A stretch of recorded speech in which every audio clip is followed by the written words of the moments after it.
Local Edition. I'm Brad Pomerance in Sacramento today, and we are joined by my Assemblyman. His name is Sebastian Ridley-Thomas. And sir, in our district, yes, which is a beautiful district, which you are serving with brilliance, of course. Very kind of you. We are facing a bit of a crisis. Major. And you know this. And it's surprising to say that about the 54th, because the 54th is not Skid Row. Nope. In nicer areas of our district, there are homeless encampments. Yes. And I have compassion for these folks, but it's getting a little scary and dicey and confusing. It's unsustainable. At present, we have 47,000 people that go to sleep on Los Angeles County streets. How many? 47,000. Right. And I know that number to be true, and I also know that that makes Los Angeles County the homeless capital of the nation. Of the nation. And that was decided in the last few months. In the last few months, after the homelessness count that we discussed several months ago when I came on. We know that this is probably going to be one of the biggest challenges that legislators for Los Angeles have to grapple with, how we really engage on the topic. And I want to talk to you about that, because homelessness is such a complex, textured challenge. Yeah. And we hear about federal solutions, we hear about state solutions, we hear about local solutions.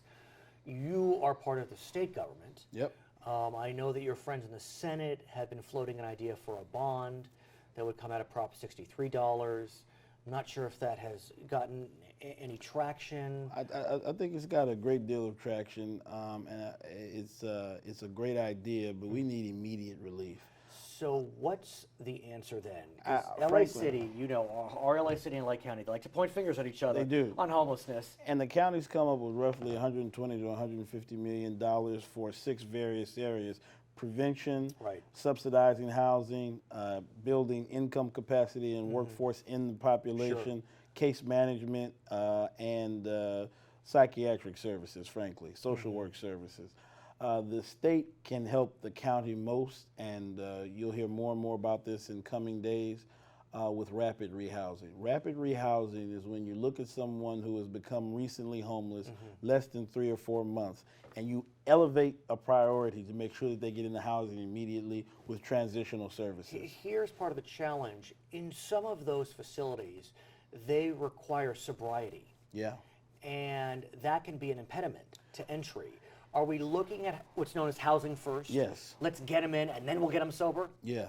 That's the best and highest use. That's the way that we can significantly reduce the population. 100 million from the state would be an appropriate number for the challenge that LA County faces, and coupled with the city, the county, and private philanthropy, frankly, we can get a lot done. But look, I mean, the city has said that in order to get a serious reduction in homelessness, both city and county, they're going to need hundreds of millions, if not billions of dollars. I think the figure is $2 billion over the next 10 years. Yeah, without question. And frankly, the county has looked at local ballot measures that it might proceed.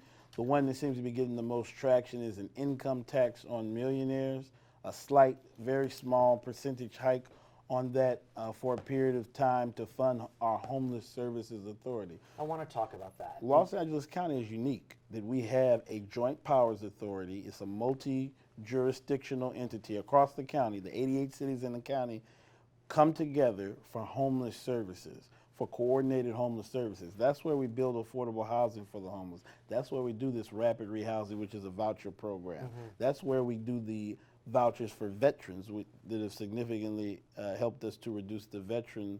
That's been a success story. It's been a significant success story. We didn't end it as we wished last year, but we made a significant dent. Can we talk about this local bond? Yeah. Because what we know... Local tax. Local tax, I should say. It's not going to be a property bond measure.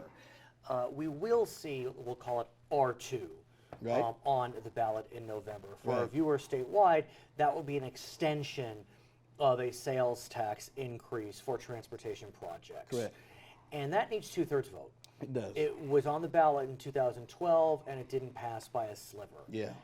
Is it necessarily wise to put another tax on the ballot in November that also would increase sales tax a skosh. Well, this is income tax. But And are they looking at also a sales tax well, increase? they polled all of them. The one that polled the highest was the income tax. It polled I at see. 75%, and it took into account that there would be a sales tax increase or extinction on I the understand. ballot. So they're presuming the passage Correct. of R2. And the statewide Prop 30 extension, which is another income tax extinction. The So- good thing is they're not income tax or sales tax raises except for the homelessness.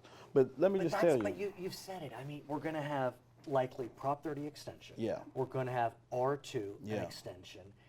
And now I'm asking you, not so much as an elected official, but as a student of politics. Right.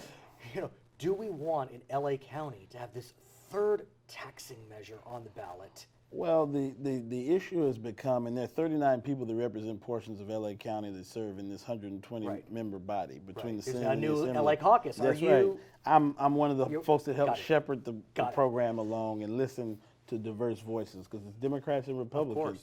It's the Antelope Valley to the South Bay, from the East County all the way to the coast. So it's all of us. Right. And we're nonpartisan. We just meet regularly to listen to what each other have to say, look at each other in the eye, figure out if we can agree on things of high importance.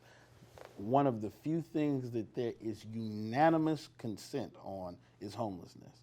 There is not one dissenting voice, and we are very different. Right. We are very diverse. Homelessness is the number one issue. But is there unanimity on this question of a local ballot measure to increase, let's say, the millionaire's tax? There's significant support for finding local revenues and having state revenues help with some of the challenges, state programs. The state does not do a great deal on homelessness. We probably have half a dozen programs that address homelessness challenges and housing challenges that would affect this population. But there is growing support. You saw the pro tem when he came out with his the Senate bond and some other corollary measures or complementary measures rather.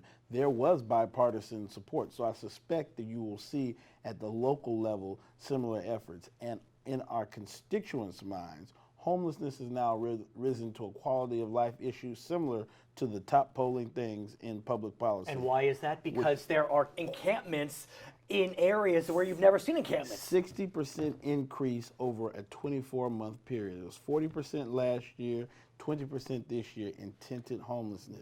What's going on? The homeless population in raw numbers is going up 3,000 persons per year the last 4 or 5 years. If we get to 50,000 homeless people, which if we continue, next year we will have 50,000, it will be nearly impossible to reduce our permanent homeless population. What's going on? The economy's on the mend. The economy is on the mend, but the economy is affecting higher wage earners. And the cost of housing is squeezing people significantly. The challenge is that sometimes we have reactions where people want to make it more difficult to build and put more restrictions on housing. The issue with that is it makes everything, including affordable housing, more difficult to build. It puts strictures on what government can do. And we don't have redevelopment any longer, unfortunately. No, so it's incumbent on people of goodwill to figure out how we bring back some form of tax increment financing, leverage all of our public resources intelligently, and address this critical problem. Because homelessness drives mental health spending, it drives hospitalizations, it drives incarcerations. Those are probably the 3 most expensive ways to deal with homelessness. Should the state get more involved in this issue? 100%. The state ultimately has to find a solution on housing issues, but that will take 3 to 5 years at its earliest to really get a sustainable statewide solution. But in the immediate, for Los Angeles, it's rapid rehousing and doing everything that we can to support a income tax locally in the November election. So I presume you're in support of this measure. I am following the lead of our county supervisors who are doing a great deal of lifting on it. It appears that the mayor of Los Angeles and many mayors in the COGS, the Council of Government regions across the county, are leaning in this direction. And if it's true, I think that's the best way for us to address the problem. He is Sebastian Ridley-Thomas, member of the California State Assembly. I'm Brad Pomerance in Sacramento, local edition. Thank you. I don't know. Serious. Yeah, I'm concerned though.